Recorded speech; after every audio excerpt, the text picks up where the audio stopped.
Wait, he gets to go to Mount Vernon and I have to stay here editing these stupid words?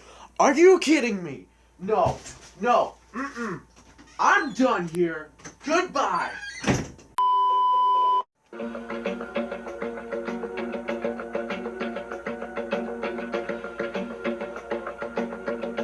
Some of these gravestones, they didn't even take the time to straighten them out.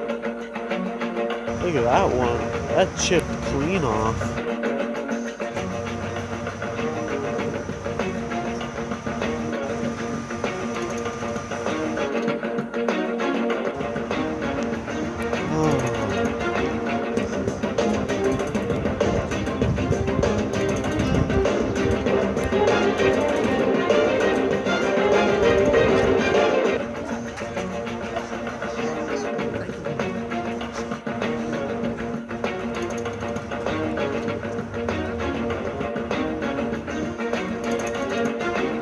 What's that? National treasures? Yes.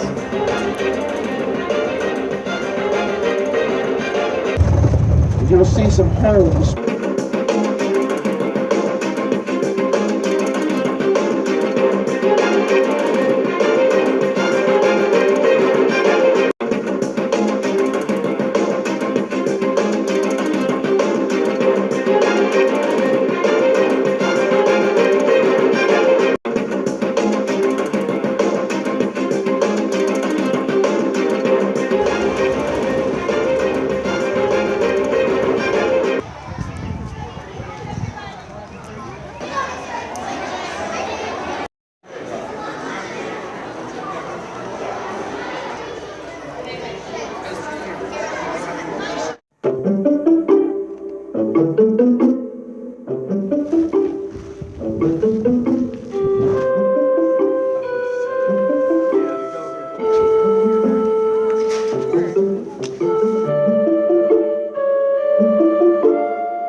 Oh no.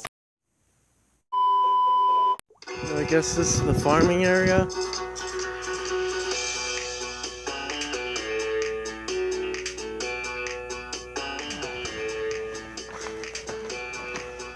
Huh.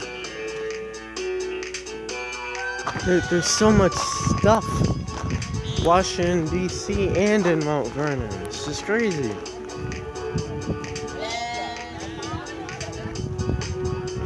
Basically, we went there and there.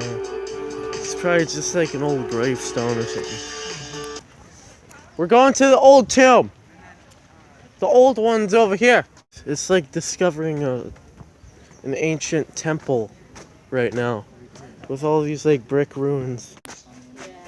Ah. One that was in that movie. What? National Treasure? National Treasure. You know, wouldn't it be funny if Nicolas Cage was in there right now? We're being summoned, Jackson. Yeah. So I think that's where he used to be. Why'd they move him? Probably give him a more fancy burial.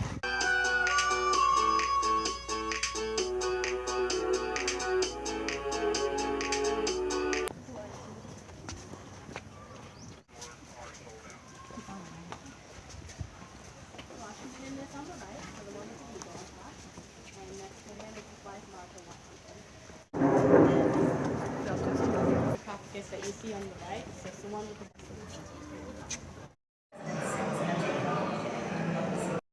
conductor aboard the bus told the drivers that the plane flew about 30 feet above the bridge.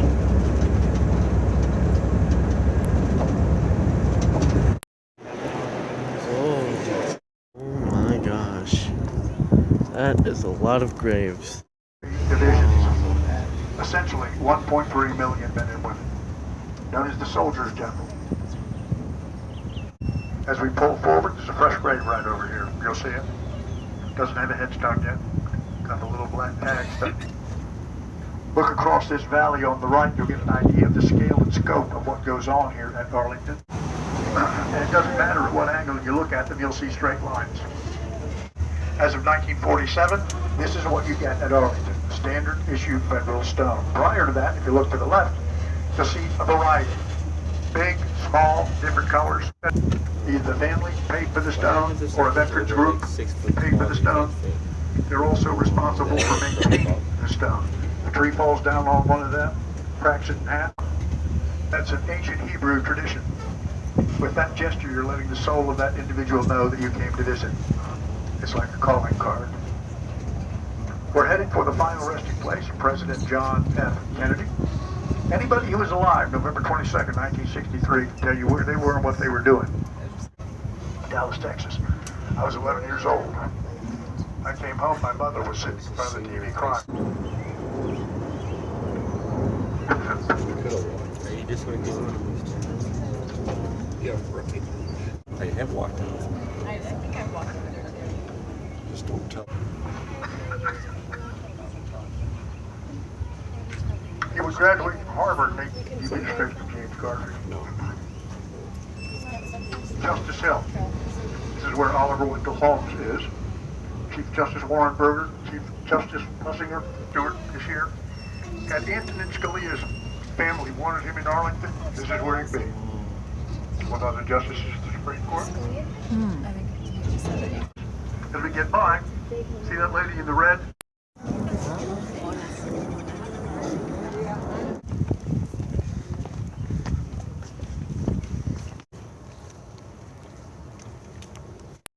Cemetery ground.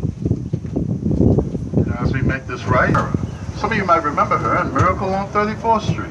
She died last year at the ripe old age of 95 years old. Looking to your left on the top of the hill, you'll see a dark gray gravestone for Benjamin O. Davis, the first African-American general who was the founder of the Tuskegee Airmen. You're right in this section, you will find George Westinghouse. He was an electrical engineer that later on would become the appliance magnate. Now start looking left again, you're looking into section 2. The other three are for chaplains of Catholic, Protestant, and Jewish faith that belong to the Lee Custis family. Much of that acreage is now being used by Joint Base Meyer Henderson Hall.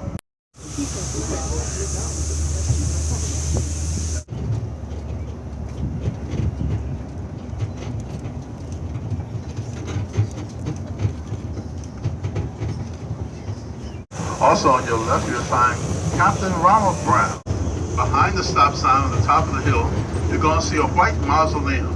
It's the mausoleum for Major General Nelson Miles. Later, he'd become Puerto Rico's first military governor. Also up there, you're going to see a beautiful white cross. This is for Major Jonathan Letterman. He's the founder of battlefield medicine. This is how we got triage and ambulances today. There are no bodies buried there. Most of these bodies were never recovered. And yes, all 250 are buried underneath that tomb and the walkway. 34. You'll notice a lot. Most of these servicemen and women lost their lives in helicopter, plane crashes, and ship sinkings. They all died together. Therefore, they're all buried together.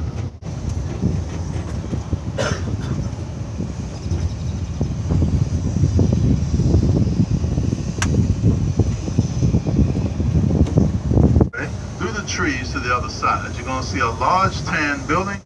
3 represents the Air Force's key values: integrity, service, and excellence in all that they do. And look right, and there they are. Large hedge.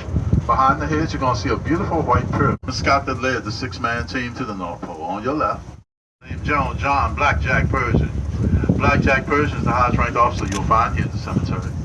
He's called Blackjack because he fought alongside Buffalo soldiers. Later, he'd deploy African-American soldiers into France during World War I. Raised 6 children here. Now, when Lee went off to become part of the Confederacy, he angered a lot of people, including General Montgomery Meigs, who considered him a traitor. Came out here and realized they had one Grandview Cemetery. They had won a cemetery. So they sold it back to the government for $150,000. Oh, by the way, that's the equivalent of $4.5 million today. You're looking at our Nurses Memorial. Many people get the contributions nurses made to every conflict America's been in from the Revolutionary War until today. There are several hundred nurses buried in this section. Her uniform is an example of what nurses would have worn back in World War I. Now continue to look left on the next hillside, you'll see 4 cannons.